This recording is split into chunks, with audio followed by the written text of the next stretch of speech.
Welcome to the 133rd episode of News Dump, where we run through the hottest topics in the Lewis County news scene and discuss. I'm local man Aaron Van Tile, joined tonight by the Chronicle's editor-in-chief Eric Schwartz and the Chronicle's assistant editor Isabel Vanderstoop. And we're joined in spirit, as always, by our sponsors Summit Funding and The Roof Doctor. It's Tuesday, March 7th, and for the both of you, I have a modest proposal.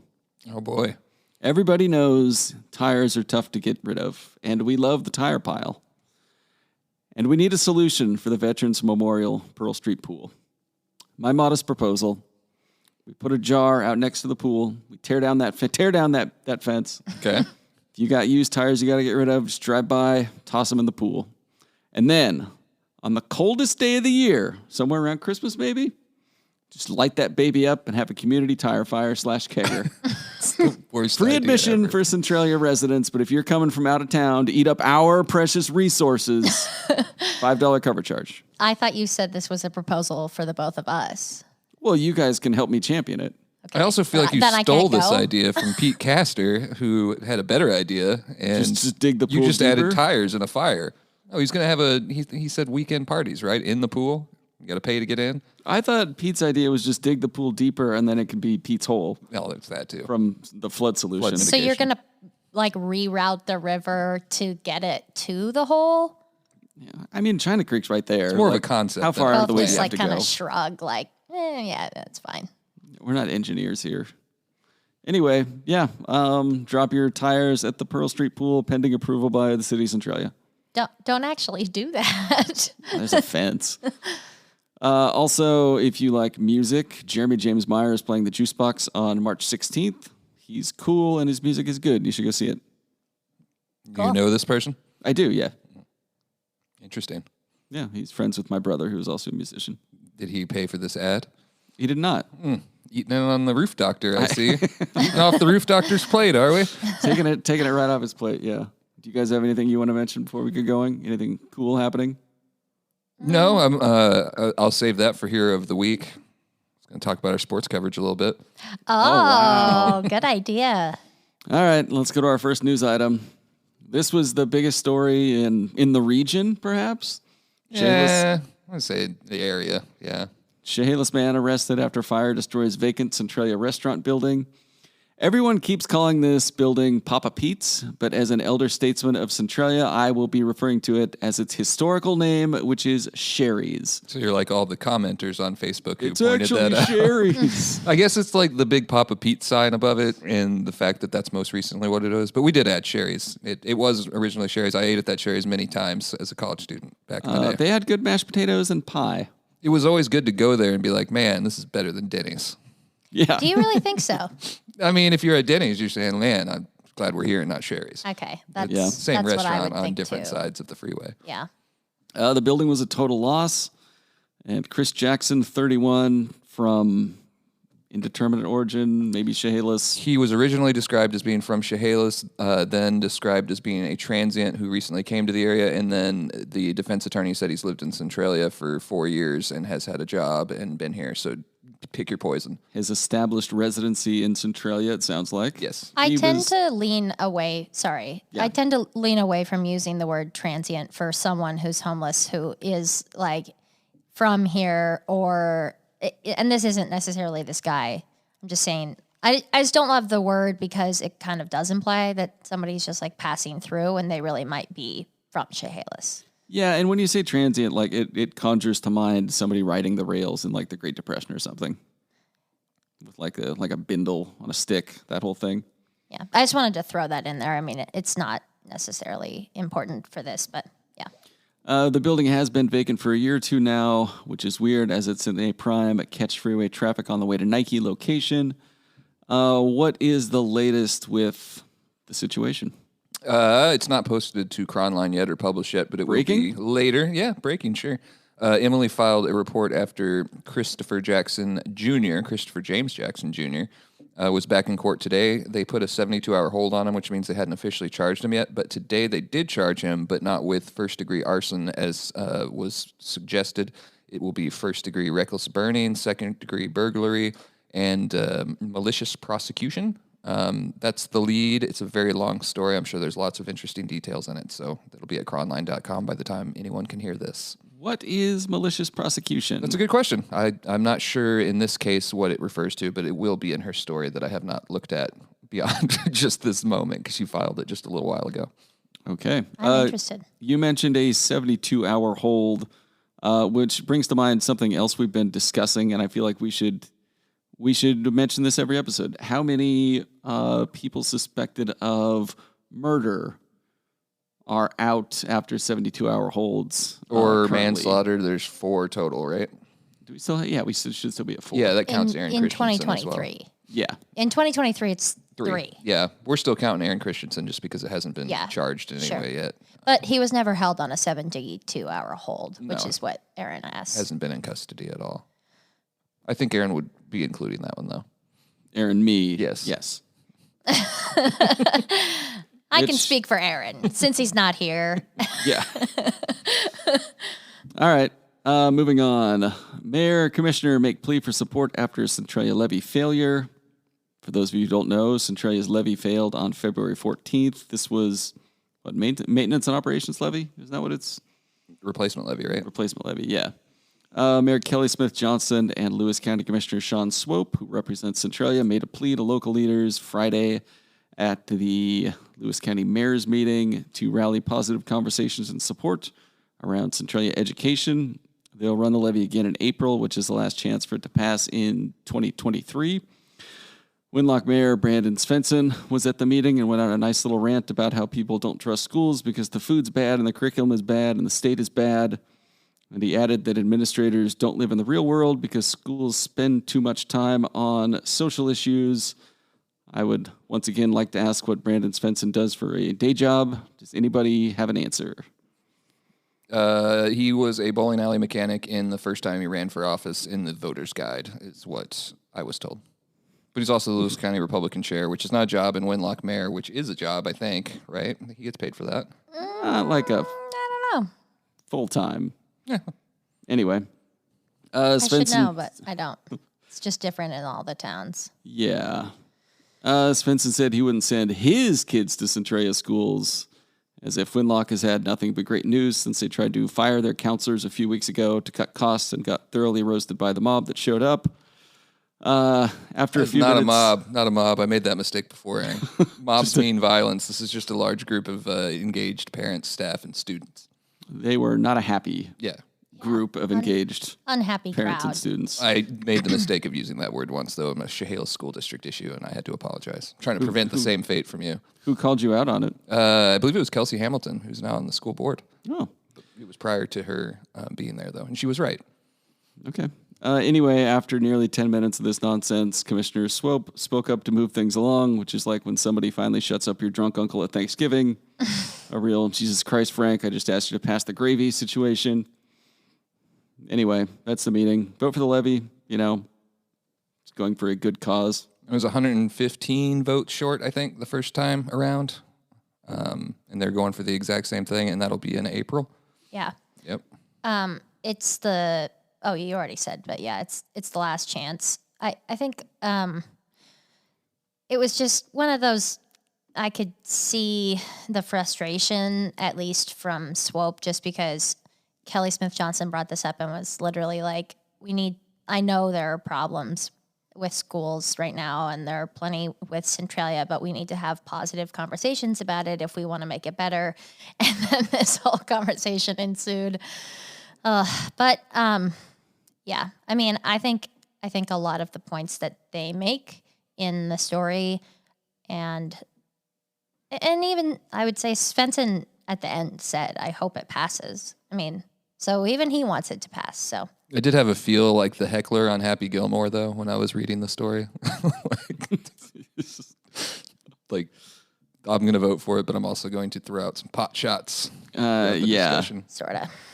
It's the levy thing is, like, you can see why people are frustrated at the higher property taxes, and I think that's the main motivator in people not voting for it. But also, like, if you have a series of levies that don't pass, the situation's not going to get better. It's going to get worse and worse and worse, and the way to get it kickstarted on the road to being better is to get a levy passed so they can fund some of the changes would improve things. And if you've got a shitty school system, it's going to make your whole town look worse. And it's kind of like a vicious cycle.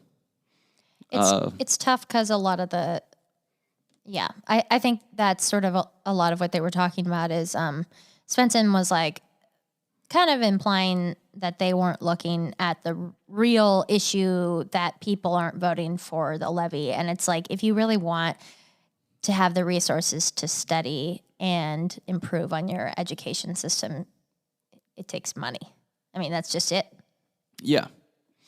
And it's funding the things that make school tolerable for a good chunk of the students, sports and clubs and activities and singing, like things that they need now. Like when you talk about the issues they're facing specifically due to, the COVID shutdowns and all of that and the things that were exacerbated, it's like hurting them in the one spot that might make school tolerable and fun even. And and also like, the end of this cycle, if it gets to that point, is just Centralia doesn't have a school anymore. And if you don't have a school, like, the town is not going to last too long either. I think we're a ways off from that, I was just about to say. I've seen a school disappear. Yeah, but Vader and Centralia are a little different animals. They are, but yeah. Do you think a school a school district or a school the size even of just Centralia High School has ever dissipated in the state of Washington? Because I doubt it. I doubt it too, and I don't think like the district would really. Chehalis would welcome them with open arms, though, right? Yeah. I think that we need to just join together. Yeah. No, people will hate me for that. The Chehalis school district. Yeah, why don't we just combine them? I like how that's like the point every conversation comes to between the two cities, like once every 10 years is like, why don't we just combine the fire districts?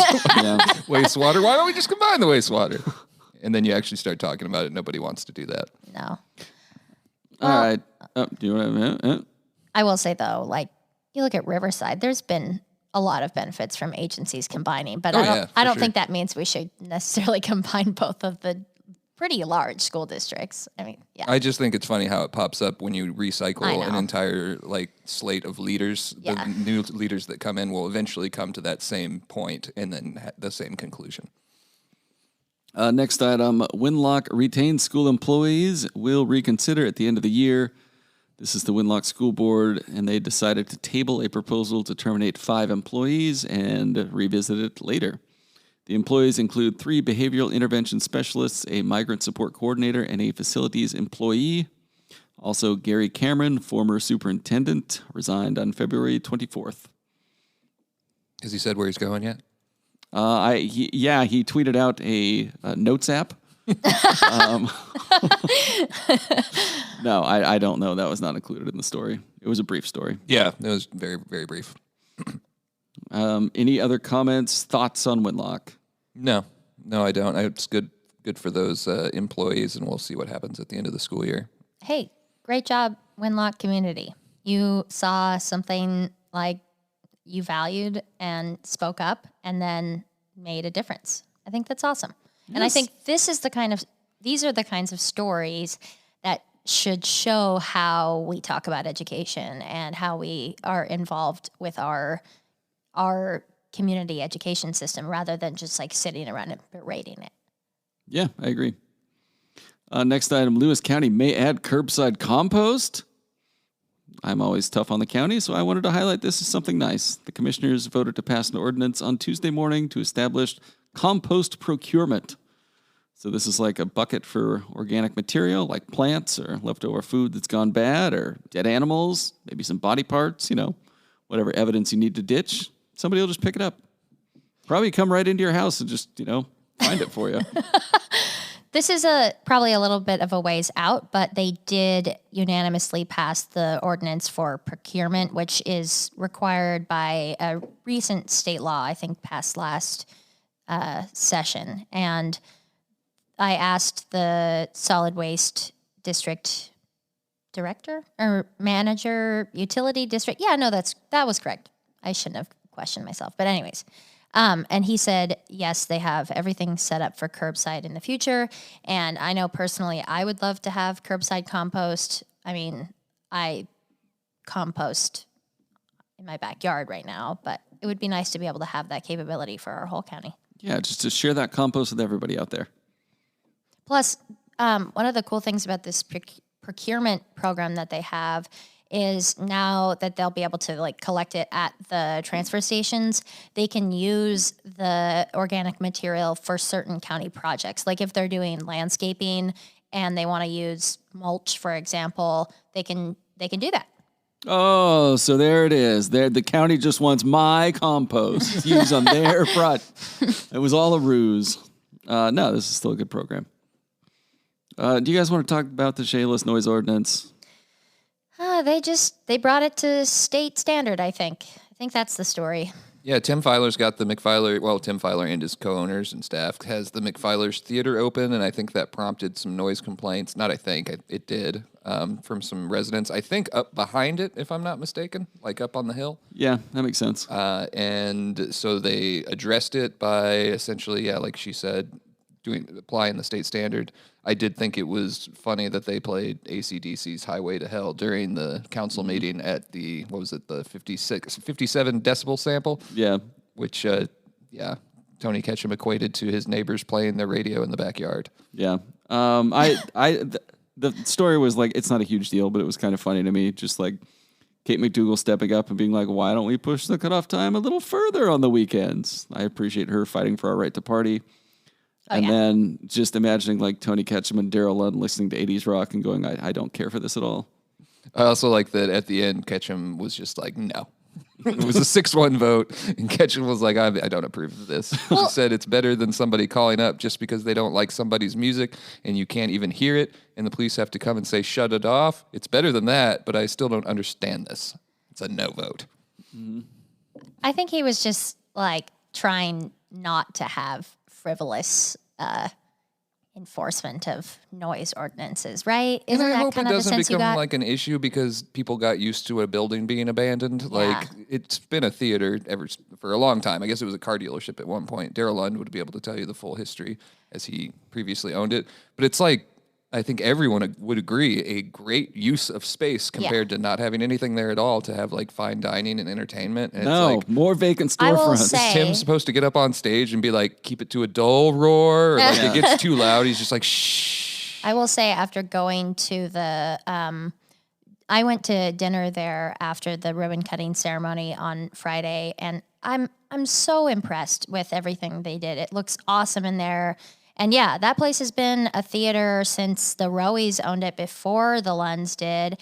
And that was when my dad was growing up in Chehalis.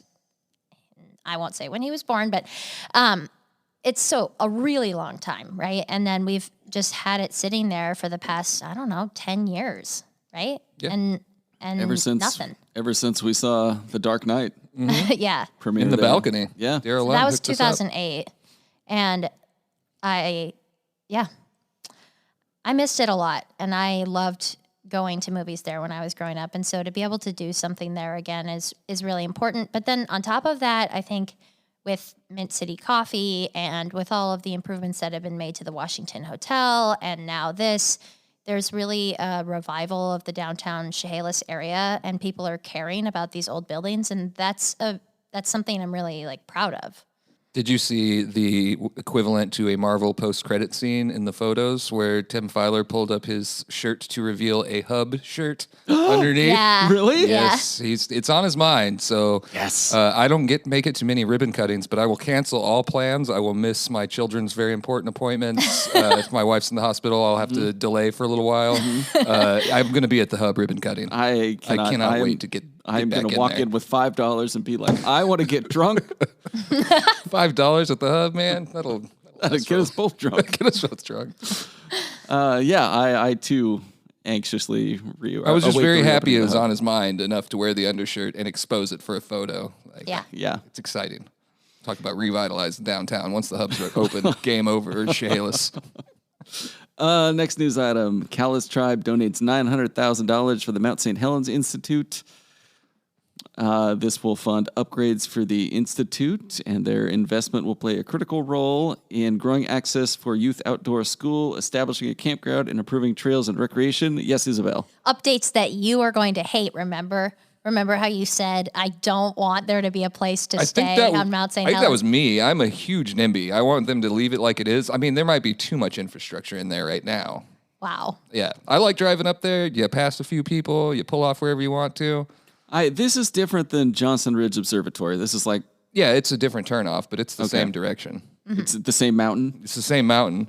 It's the Coldwater area. Okay. It's like a learning center, and it is cool. I think it's neat, but I like it when it's sparsely populated. Yeah, it's really cool to hike out there. Yeah. Like we said last time, though, it really is amazing that there isn't more since 1980 because it's like there's nothing like it in America, like where you can just walk up and peer into a recently exploded volcano. Yeah. I'm not partial to the I want to keep it just for me thing. I have no control over it, so it's more like tongue in cheek. I get it, and I get it. I love going up there when there's snow in there. It's great, but I just think the idea of offering more opportunities for education, and I mean, we have such a unique resource in Mount St. Helens for education and science study specifically, that to be able to make it so more young people can do that more frequently, I think is positive.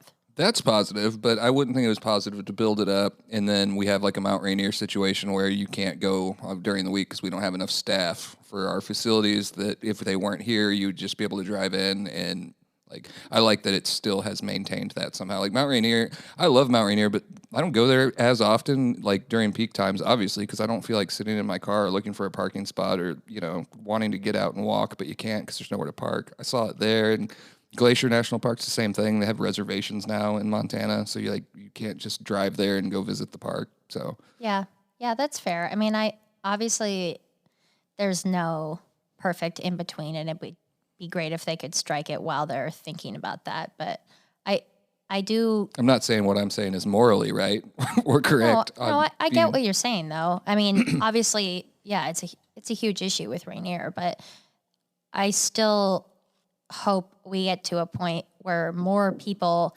can experience it, not fewer people, and we just have the right stuff to support that. I would support a robust metaverse location for Mount St. Helens. Get the hell out of here. You can be inside. You can get in the volcano. Anyway, this is a $10 million total project, and eventually they're going to offer overnight lodging and outdoor schooling. And the overnight lodging, that's like for educational stuff, not like a resort. I think they want to have a lodge. Oh, okay. Mm-hmm. All right. Mm-hmm. Anyway. A gift shop, but probably also some eateries. schooling. Also a school thing. Lewis County saw a tribe funding a project to provide educational opportunities for children. Has already drafted their preemptive, don't even fucking think about it, email to the Cowlitz tribe.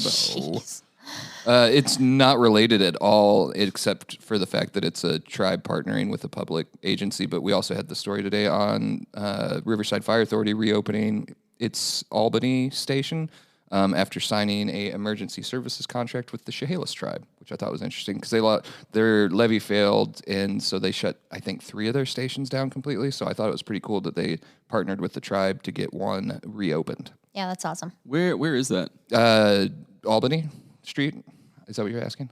Yeah. Or where's the story? Story is at cronline.com, Aaron. Oh, great. I don't know exactly where it's at. It's described as the Albany Street Fire Station. Let's see. It's right next to Bailey's, IGA. Right out in Rochester. Okay. Next news item. Chehalis drops the Yardbirds lawsuit. This was originally filed in May of last year. Came about after the Yardbirds Mall failed to come into compliance with a number of city code violations, ranging from electrical issues stemming from a cryptocurrency mining operation set up in the building to a lack of proper sprinkler systems. Conspiracy Corner. This must mean the secret buyer finally came up with the cash and a sale is imminent, right? Right, guys, right? I wouldn't be surprised if it sold, to be honest. This is the way you would manage your property if you were looking to sell it. You'd have everyone that was there leave and then fix everything that is against code and then sell. So I don't think that's a huge stretch.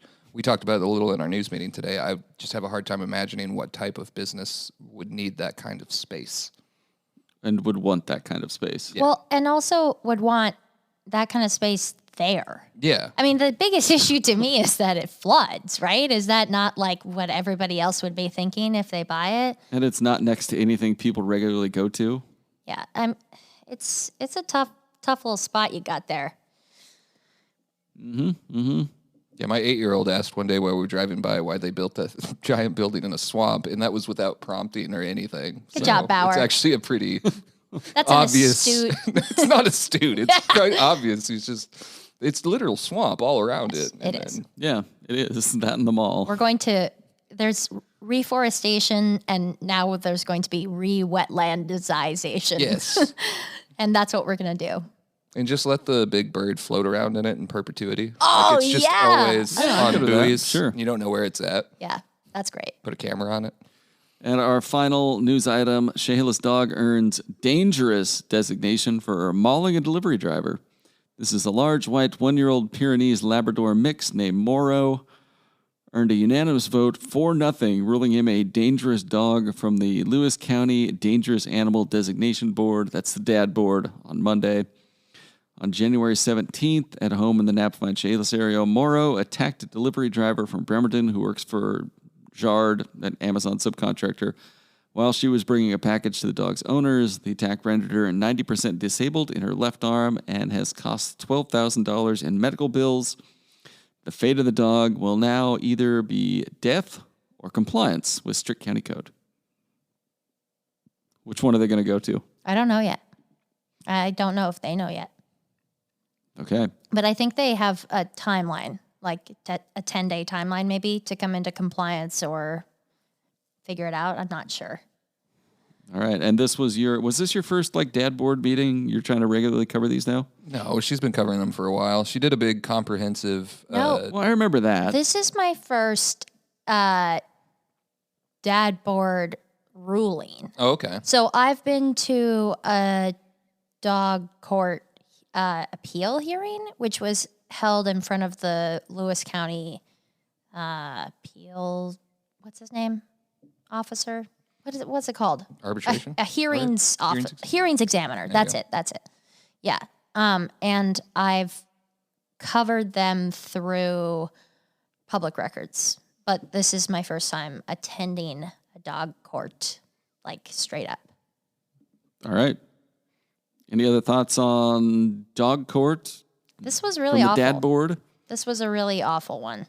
I mean, this is maybe the worst one that's ever been through the county, probably. I wouldn't be surprised. I mean, there have been other bad ones, but this is a bad dog.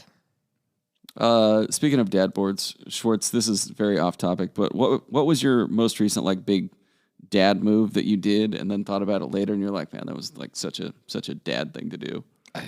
I don't know. Are you driving at something particular here? No, I was just the dad board got me thinking I was driving, Ty and I were going somewhere and we'll listen to podcasts and occasionally I will stop them to just do the dad explanation of something. Oh, dad's-plaining? Yeah. I went on a rant about Pistol Pete the other day and I could tell he was just I do not care about any of this. Yeah, that is a very dad thing to do, to bring up Pistol Pete and compare him to modern athletes. Are you talking about you listen to this podcast with your son? No, podcasts. heavens no. Oh, I thought you said the podcast. No, just and I was podcast. Got it. Okay. The dad thing I have done, which isn't really a dad thing, and I think I've told you about this, is my vocal disdain for Russia's invasion of Ukraine has resulted in my son taking a very hard anti-Russia stance at inopportune times at school. And it has come up before. So he's not a fan of the Ruskies, man. Well, we're gonna take a break and we'll be back in a minute. Hi, this is Jasek from Summit Funding. Here's what a recent client is saying about us. Hi, this is Chad Taylor. Have you been thinking about purchasing or refinancing your current home? The team at Summit Funding is the best in class. Looking for a conventional FHA, VA, USDA, jumbo, or even a reverse mortgage? Trust the team at Summit Funding. Corley and I did, and we couldn't be happier. Thank you to all of our past clients. If you have any questions, give us a call at 360-330-4037. We're back, and now it's time for segments. First up, Tales from the Takes page. We've got a column from Peter Abarno. House Page program opens opportunities for local students. And he just invites people to look into the page program. Be a page. You get to hang out in the Capitol for a week and learn about how legislation works and what the buildings are called. You know, we got a really cool image with this too, so it's worth checking out. I don't know who put it together, but good job to Peter's staffers, because it's like a collage of all the different students who served as pages from the 20th district, and it's like in the shape of the 20th district. I'm not sure it's the updated 20th district. Oh, that's a good point. But it's still cool. That is pretty good. Does Peter do all his own photoshopping? Maybe. It wouldn't surprise me if he did it. He's pretty savvy. Yeah. He did it. I don't know. But it was sent over by a staffer, like Isabel said. Do you think the pages did this? It'd be, I don't know. I think it would have been a TikTok if that were the case, Aaron. No. It's not on here, and it hasn't been in the paper yet, but sometimes I get a letter to the editor that I just know needs to go directly to the people. And yesterday, a gentleman named Gary Cadwell from Chehalis came in and dropped off a letter, and it was by far the most popular item on Cronline yesterday.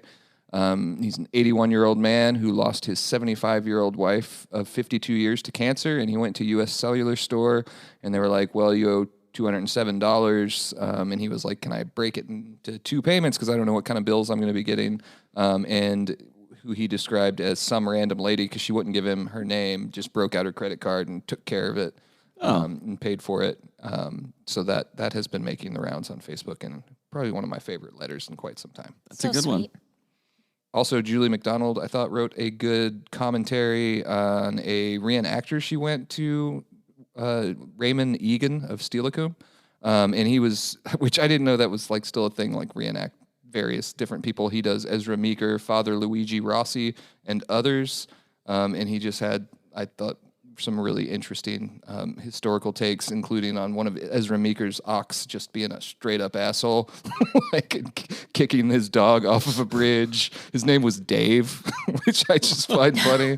Like this oxen named Dave that everybody hates. Don't you know about Gene Bloom's Mary Bohr stuff? Yeah. Bill Mueller was Mark Twain for many years as well. I just didn't know that people were still doing that. Do you think anybody goes to like that show and just sits at the back of their arms crossed like, Ezra Meeker didn't look like that? I hope so. Like a heckler at the reenactment. Isabel, you had a question about the House floor? Well, I just feel like we do spend a lot of time talking about it, about the House floor, but we don't spend enough time talking about the House roof. Why not? What would you do to the House roof? What's going on with the House roof? Is it leaking? Well, I just feel like... Is the Capitol in danger? We need to always save money on Capitol expenses, especially ones at the Capitol. And so if I were trying to fix it, and I'm not saying it's broken, I would call the roof doctor. Okay, all right, I gotta stop at this. Do you think that, would the roof doctor, like, if we called them and asked them to do an estimate on the Capitol's roof, do you think they would do it? Like, go up there and eyeball it? Like, just give us a straight number? I assume they would have to talk to the Department of Enterprise Services, which I think runs like Capitol. Very impressed by your knowledge of the bureaucracy, but I am just curious as to whether they would just laugh it off or if they would go up there and do it, because that would be funny. Uh-oh. I was about to do the ad read thing, and then my computer stopped. No, somebody else is going to have to do it. The Roof Doctor is a family-owned roofing company since 1959, providing roofing, roof repair, roof cleaning, and, of course, emergency roofing. The Roof Doctor, they make house calls. They're a roofing company you can trust, and you can call them at 360-548-6459 in Olympia or Thurston County, or 736-0246 if you're local here. Great job, Aaron. If you go to theroofdoctor.com too, as I am right now, I've just clicked on contact our roofers in the Olympia area, and there's a form for an estimate. So I'm going to fill that out and ask about the Capitol, and I will report next week if we get any sort of response. Please do. I can't wait to hear how that goes. Our next column comes from... Just watch me swing the state a hell of a deal. I don't think there's anything wrong with the actual roof. Like 3 years from now, it doesn't even have the dome anymore. It's just like a solid sheet metal roof. Great improvement. Just... we've got a column from John Brunt. Hey, you just got all our local elected officials writing for you, don't you? No, Abarno's is not a regular. John Braun agreed to write a column weekly throughout the session. I was more going to point out the Isabel Vanderstoep commentary. She had her first column this week, which was basically telling the environmentalists where they can stick it. Yeah. Well, it's a lot. It wasn't that. Yeah, no, I hope it was more nuanced than that. I got a lot of really good feedback on it from a bunch of different people. I asked for it when I posted it on Facebook. And, but my general idea is just that, like, if the only thing we care about is saving whales and spotted owls, we're missing out on the opportunity to get a pretty large base of people involved in conservation, right? Mm-hmm. That's just kind of my feeling, and I'm not sure how well I communicated it, but I tried, and it was my first time. I like the part where you're like, I love owls, especially taking pictures of them and then killing them. That wasn't in there. There's also a Brian Mitke commentary that I really liked because I feel like for as much as Chris Gunther is around and playing all the time, you don't hear about him as much as you should. And so he wrote a column about his new album. And it's American Outlaw Volume 2, released last Wednesday. It's available on all the streaming services. You can find it. The column definitely made me want to listen to it. Me too. I wanted to go listen to it too. Like he's singing, what would you call it? He's like Old West cowboy outlaw stories. Is the genre. Outlaw. Yeah. That's not always been his thing though, right?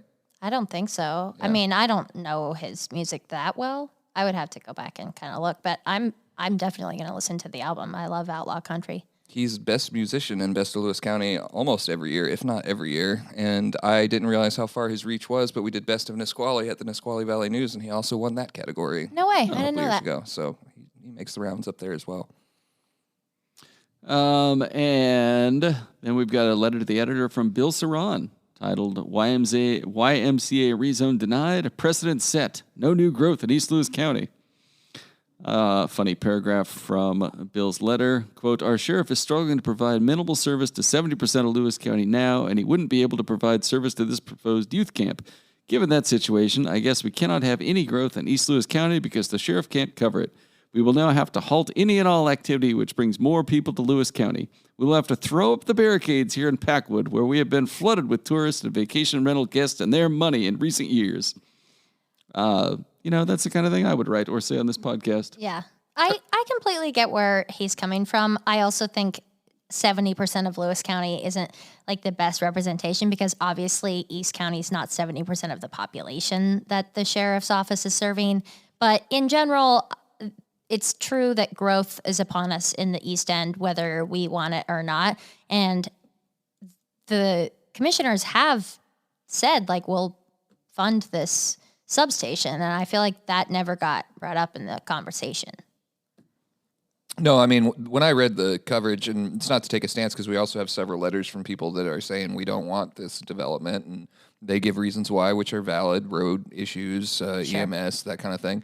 But his Bill's take was what I thought when I first read your story, which was like, if that's your reason for not doing it, then what is the deal with increased development out there? It's going to happen. Yeah. So are we just going to turn down everything and hope that it doesn't get overruled from now on? So I don't know. I thought it was a well-written letter by Bill. I agree. Yeah. People's Champion of the Week. Schwartz, you have one? My People's Champion of the Week is Alec Dietz, sports editor, who was on one, as Josh Kirschenbaum said. He was definitely on a heater in Spokane. Yeah, he covered our 2B tournament there. Ended up writing 22 gamers, which would be incredibly impressive, and I'd still be talking about it. But along with that, he also shot all of them, processed all of the photos, posted all of the stories, shared them all on socials. And they were all good. Yeah, I don't know how he did it really, but it was great hustle. And, easily the greatest thing I've ever seen a Chronicle sports editor do in my life. Shooting the photos alone, I thought was incredible. Just above and beyond. No, he got, I think I was telling you this yesterday, but he got like the worst setup, the worst way things can play out if you're over there covering that many teams. Mm-hmm. Like, the tournament starts Wednesday with loser-out games, and then some teams get a bye to play on Thursday. And so I think they had It was Mossy Rock Boys and Girls, Adna Boys and Girls, Napavine Girls, Oakville Boys, Rainier Girls, and there might be one other team I'm forgetting or something. So there's 7 or 8 teams over there.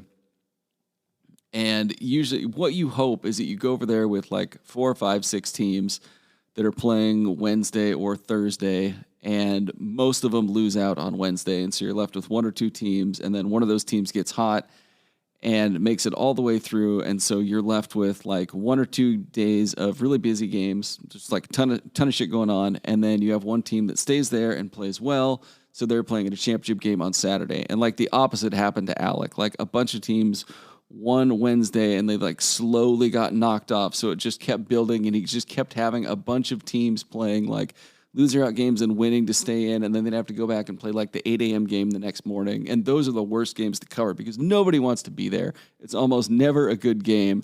And you wind up talking to coaches who like their team just got their ass kicked and it's 9:30 in the morning and everybody's miserable and they're talking about going home. And so he did have one team in the finals and they lost in heartbreaking fashion. So, you know what? For Alec to be just like so chipper and still getting after it afterwards and not ready to come back and quit, you know, good for him. He did a nice job. He did. There was a couple times we had 2 teams playing on different courts, and he was literally going back and forth and shooting both of them. And I think if you earn Aaron Van Tile's praise, you earned everyone's, you know? Oh, yeah, it's hard to get. I am a tough critic of He's the never sports complimented department. me on anything my entire life. He's only driven me down. I believe you. Oh, there was that one time I told you didn't shit the bed that bad. So yeah, I think Alec Dietz should get it, but also some random lady from the letter. She should probably that's a be good in the one. mix as well. Honorable mention, I wrote a story about Harlan Knowles, the founder that's a of the great one. Lazy HK Bar and Rodeo Company, I think is the technical name of it.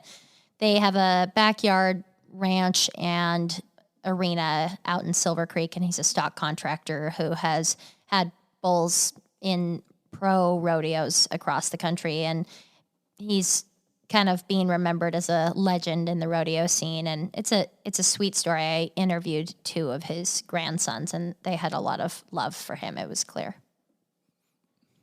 All right. Do we have a Sirens banger of the week? I don't have one on here. I don't really either, and I was gonna like pull this one out from Sirens where the guy got arrested for assaulting a cop and then urinated in the back seat. But that's the whole story right there. So I mean, who among us? Is maybe we not just skip it this week. I don't know. fine. I'm fine with that. Facebook comments of the week. Oh, by the way, while you were talking about Alec, I feel bad because I let out a little chuckle, and it's just because I glanced down at this first comment. Oh, yeah. Here we go. All right. Facebook comments of the week. On the Sherry's / Papa Pete's fire, this commenter says, "It doesn't matter if you are homeless or there's no reason to start a fur, even if it's properly, because they don't realize that it's the fur fighting live at state on any fire." And somebody replied, "That's certainly an attempt at words." I never like making fun of people for spelling and such. It's pretty bad, but Look, if you're going to flop it out there in a comment section, you got to at least try to get some words spelled right. Whether it's, usually I would agree with you on not making fun of people, but like listening to Aaron read it is just funny to me. I can't help but laugh. I'm sorry. no, there's nothing wrong with it. Yeah. And then another comment, "Sad day for sure. Love that place." And somebody replied, "It's been closed for over a year." Well, Which doubly it has sad. I can't love it. If you loved it so much, you would have known it's not open anymore. You would have been there. Maybe Man. they didn't. Maybe they did know that. Maybe You they love were just Papa like, Pete so oh, much. You love Papa Pete so much. Name 5 of their pizzas. Pepperoni, Supreme, Hawaiian, Taco. Yeah, they did get votes in Best of Lewis County this year, despite not being open. A lot of votes. God, if only there was some publication around to inform our readers. If only. On the fire suspect being held on $500,000 bail.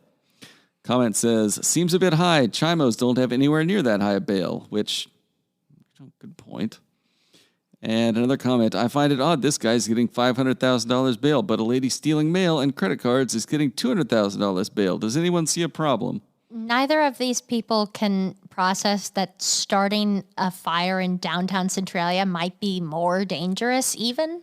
I mean, I agree, but on the other hand, I thought it like, was. is he gonna like? He's not gonna go out there and reoffend. Like, he didn't burn it down on purpose. I agree. Like, he should not have done it. We if he don't burned know. it down, we don't know if he did that. Yeah, so. and we don't know if it was on purpose or not. I'm just saying that That is true. what the judge has in front of them is that they were arrested on that charge, right? So they don't.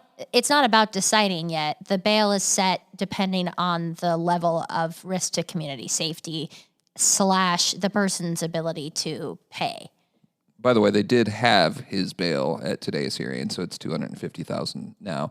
But my thing also is, if he is homeless, as the Centralia Police Department said, that seems kind of high, unless they think he's sitting on a mighty big nest egg somewhere. But didn't you say the defense attorney said he wasn't? Yeah, the defense attorney said that he's been employed and living in Centralia, and the police said that he's been homeless and was recently come to the area. So I'm if not you're- giving more weight to one than the other. I'm just saying that's a lot of money to think that somebody could post. But if you're the judge, you're hearing just the defense attorney side. No, you hear the prosecutor side as well. I mean, Well- the prosecutor wants high bail. But Jolie Yeager, the judge in this case, has on many cases, especially recently, gone above what the prosecutor even asked for. So the prosecutor will come in and ask for, like, especially on domestic violence, it seems like, Yeah. which this is not. I'm But just saying the defense attorney's argument that he might be able to pay it would be like the one that you would go with more so than that he wouldn't be able to because you wanted to be like cautious. Do you know what I'm trying to I say? mean, $500,000 bail, that's murder bail. Like, that's a lot of money. And I am interested, like I'm conservative on most issues, but I am interested in the fact that, like, if you're a person of means, you can commit a crime that's pretty heinous and be out of jail the next day. But if you're a person with zero means, you might just sit there and rot for like the next 6 months, even if you end up getting off the hook. That's true. Wow, lib. It just seems a little unfair. That's all. Yeah, the bail system is not equitable. I could see how, though, maybe there was concerns that if he did bail out, he would just be, into the wind, so to speak, and wouldn't be able to find someone if they don't have a fixed address, if that was the case. Yeah, and I also, like, I can see the point of view of the people who are like, what about the lady stealing mail? Like, it's easy to say it's not as dangerous to have your mail stolen as to have a vacant building burnt Very down. easy. But, like, also, like, what if your mail had been stolen every time she got out and you're like, hey, come on. Like, we asked for you to do something and you're not doing anything. But 200,000 bail is doing something. Now. Yeah, she's there now. But the comment says that. Anyway, on a letter to the editor about the Mineral Lake development, I think we read this one. The commenter says, this letter is yet another reminder of the hypocrisy of those currently living around Mineral Lake, : quote, my family has raised children around the lake for 4 generations, enjoying the wildlife and growing up appreciating the great outdoors, but under no circumstances will we allow other children to have these same experiences. This also sounds like something I would do. It does sound like you. I actually think that might be your burner account. I don't have a burner account. Mm-hmm. It's what somebody would say who had a burner account. On a history photo of a big old cow. I think you sent this one in, Isabel. Yeah, I love it. Commenter says, not enough people name their kid Ronimus anymore. Probably why we have a society that are confused on which restroom to use. What does that even mean? Ronimus pops up in our history photos quite a bit. There's a few, like probably 5 or 6 different submissions that have Ronimus in it, and it's a sick name. If only we had more Ronimuses, we wouldn't have the libs owning with their agenda. It's so silly. And finally, on the Yardbirds lawsuit being settled, we have a couple comments. One of them, I can see another lawsuit coming when an unsuspecting driver hits those ecology blocks in the entrance heading southbound from Centralia. I agree. I've seen them. Yeah, I've thought that too, because it's pitch black there at night now too. So if you just assume that's a good turnaround spot. Yeah. If you're cruising, which I used to do as a youngin', and that'd be a rude awakening. Oh, you did? It'd be a rude awakening right Head there. through that parking lot a lot, in my younger years. No particular reason. And then another comment, they probably already have a new owner in the works. Just had demands before sale went through. Dun, dun, dun. Demands. Yeah, the Yardbirds conspiracies just continue to crack me up. As I've said time and time again, if you want to buy Yardbirds, like, They're not exactly like hiding it. What's in the next edition? We've talked about a lot of it. The arson follow-up will be a big part of it. Emily Fitzgerald also did a story on, the headlines, Lewis County multi-agency team develops community action plan for response to child sex trafficking, which should be an interesting story. There's a presentation to the commissioners this morning on that. Zach's Law, named for Zach Rager, who drowned in the Chehalis River in 2021. It's in a Barno-sponsored bill. Got passed by the House in unanimous fashion today. So if it's passed by the Senate, that'll go into law. Requires signage around potential cold water shock areas where people might be tempted to jump into the water. Also, Jared is currently attending a candlelight vigil for the 17-year-old, I think, Rainier girl who was killed in Thurston County in a car crash in the last week. Yes. All right. In closing, we're sponsored by Summit Funding and The Roof Doctor. Leave a review and rating on Apple Podcast if you want. It does make a difference to me. We haven't had a new one in a while. Oh, so leave us a review and tell us a little needy, are we now? Yeah, tell us how great we are. Be careful what you wish for. How much better you are than Alec? Yeah, it just cuts to the core of me every time. I don't know. I wouldn't be able to recover from that. When are we gonna get our news about the SPJs? Did we win an award for this stupid Not until podcast? May. Yeah, I wouldn't count on it, Aaron. I'll cut this part. Why?